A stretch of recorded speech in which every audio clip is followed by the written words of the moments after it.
안녕하세요, 칼구브로스입니다. 혼다가 초창기에 만든 바이크들은 하자가 많아서 말이 많았지만 지속적인 연구와 도전으로 세계적인 바이크 대회인 맨섬 TT에 나가 우승을 차지해 전세계 최고의 바이크는 혼다라는 사실을 알렸고, 그 후에는 바이크뿐만 아닌 자동차와 포뮬러 엔진까지 만들며 F1에도 참가해 우승을 차지한 역사가 있습니다. 물론 현재는 혼다 팀으로 따로 참가하지는 않지만 레드불 F1 팀의 엔진을 공급하며 2021 F1 컨스트럭터 챔피언을 노리고 있기도 하죠. 추가로 마츠다 역시도 그 말 많던 로터리 엔진에 엄청난 투자를 하고 무서우리만큼 강한 집념을 갖고 연구를 하면서 끝내는 로터리 엔진을 장착한 상용차도 만들었고, 특히 르망 24시 내구 레이스에서는 우승을 차지한 역사도 있습니다. 이렇게 옆나라 일본에서는 뭐랄까 자동차 제조사와 엔진에 관한 재미난 스토리들이 있는데, 한국 현대자동차에도 나름 역사 있는 엔진이 있죠. 그래서 이번 영상에서는 한국 최초로 국내 자체 개발 엔진인 알파 엔진을 만들고 한국 자동차 엔진의 아버지라 불리는 이현순 박사님에 대해 지금 시작하겠습니다. 잘나가던 제너럴모터스를 뒤로하고 현대자동차로.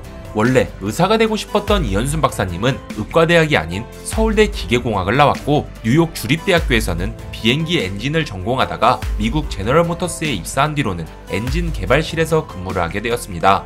이때 당시 한국은 전두환 대통령 집권 초기로 기업들의 중화학공업 구조조정을 실시했고, 이에 현대그룹 창업자 정주영 회장은 중공업과 자동차 산업 중 선택하라는 정부의 강요에 현대 양행을 내놓고 현대자동차를 선택하게 되었죠. 그래서 현대의 정주영 회장은 전 세계를 뒤져 신엔진 개발 계획을 맡을 인력을 찾았고, 그렇게 제너럴모터스에서 일하던 이현순 연구원을 만나게 된 것입니다. 물론 이현순 연구원은 잘 다니던 회사를 두고 현대자동차로 온다는 것이 쉽지 않은 결정이었을 텐데 끝내 현대자동차로 오게 되었죠. 그 이유는 당시 제너럴모터스는 직원이 아닌 연구 인력만 해도 25,000명이 넘었고, 한국의 현대자동차는 변변한 연구소도 연구원도 없었기 때문입니다.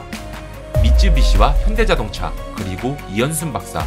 1984년 이현순 박사가 한국에 도착해 현대자동차로 첫 출근할 당시 현대자동차는 미쯔비시의 엔진뿐만 아닌 미쯔비시의 모든 자동차 기술을 사용하고 있었는데 거의 도면대로만 차량을 만들어 생산하던 상황인지라 당연히 자동차를 만드는 기술은 매우 열악했었습니다. 물론 지금은 현대자동차가 한국뿐만 아닌 전 세계적으로도 잘 나가고 있긴 하지만 당시에는 연간 자동차 생산량이 고작 10만 대 정도로 소규모에 불과했었으니까요. 그나마 한국에서 제일 잘 나가던 현대자동차도 이 정도 상황이었는데, 경쟁사였던 기아는 마츠다에게, 대우는 독일의 오펠에게 기술 지원을 받았지만 사실 더 심각한 상황이었을 것입니다. 여튼 현대자동차의 정주영 회장은 국내 독자 엔진 개발에 대한 강한 의지를 보이며 용인에 위치한 마북리의 현대차 연구소를 세웠고, 이현순 박사에게 전폭적인 지원을 하며 엔진 개발에 박차를 가하게 되는데, 여기서 미쯔비시는 이 모든 상황들이 그렇게 달갑지만은 않았다고 합니다. 그도 그럴 것이 1984년 당시 미쯔비시는 현대자동차의 엄청난 대주주였으며 심지어 이사회에도 간섭하던 시절인지라 엔진을 개발하는 연구원 한 명으로는 결코 독자적인 엔진을 만들 수 없을 것이라고 호언장담을 했다고 하네요. 특히 미쯔비시의 회장이자 비행기 엔진부터 설계했던 엔진 설계의 대가인 일본의 구보 회장은 정주영 회장을 2번이나 찾아와 이현순 박사를 해고해야 자신들의 기술을 준다고 했고, 심지어는 기술 사용료에 대한 로열티마저도 깎아준다고도 했죠. 추가로 현대자동차 내부에서도 자체적으로 독자 엔진을 개발할 것이라고 믿는 사람들은 채 1%가 안 될 정도였고, 천문학적인 금액을 들여가며 실패할지도 모르는 이 프로젝트를 계속 진행하는 것에 대해 많은 반감이 있었다고 합니다. 하물며 이현순 박사가 독일에 출장을 다녀온 사이 자신의 책상은 사라졌고 더 이상 출근할 필요는 없다는 소리까지 듣게 되었지만, 이현순 박사는 묵묵히 자신이 중요한 프로젝트를 맡았고 남들이 안 해본 일과 안 가본 길을 가야 하는 엔지니어들에게는 항상 수많은 고난과 역경이 있는 것이 당연하다고 생각하며 6개월 정도 사내 식당에서 밥도 혼자 먹으며 그 기간 동안 해외의 여러 자동차 관련 논문들을 엄청 보면서 자체 개발 엔진에 대한 꿈을 놓지 않았다고 하네요. 당시 정주영 회장은 현대전자 사업부 때문에 이천 연구소에 가 있었는데 나중에 이 모든 사실을 알게 되었고, 독자 엔진이 없는 자동차 회사는 결코 온전한 자동차 회사가 아니라고 말하며 미쯔비시의 제안들과 현대 내부 상황에도 굴하지 않고 이현순 박사를 다시 불러들여 국산 엔진에 대한 연구를 이어나가게 했다고 합니다. 대한민국 최초의 독자 개발 엔진인 알파 엔진. 역시나 자동차에서 가장 중심이 되는 엔진은 처음부터 끝까지 새로 개발하는 것이 말처럼 쉬운 일은 아니었고 해외의 유명 자동차 제조사들보다 열악한 환경이었기에 더욱 힘이 들었다고 합니다. 특히 엔진이 돌아가며 열을 낼 때는 열 변형이 와서 그것을 잡아내기가 매우 까다로웠다고 하는데 어느 날 이현순 박사는 냉각수에 기포가 생기는데 이것 때문에 냉각수가 잘 순환되지 않아 온도가 더 높아진다는 사실을 알게 되었고 이 부분을 수정하니 1시간이 지나고 몇 시간이 지나도 이상이 없었다고 하네요.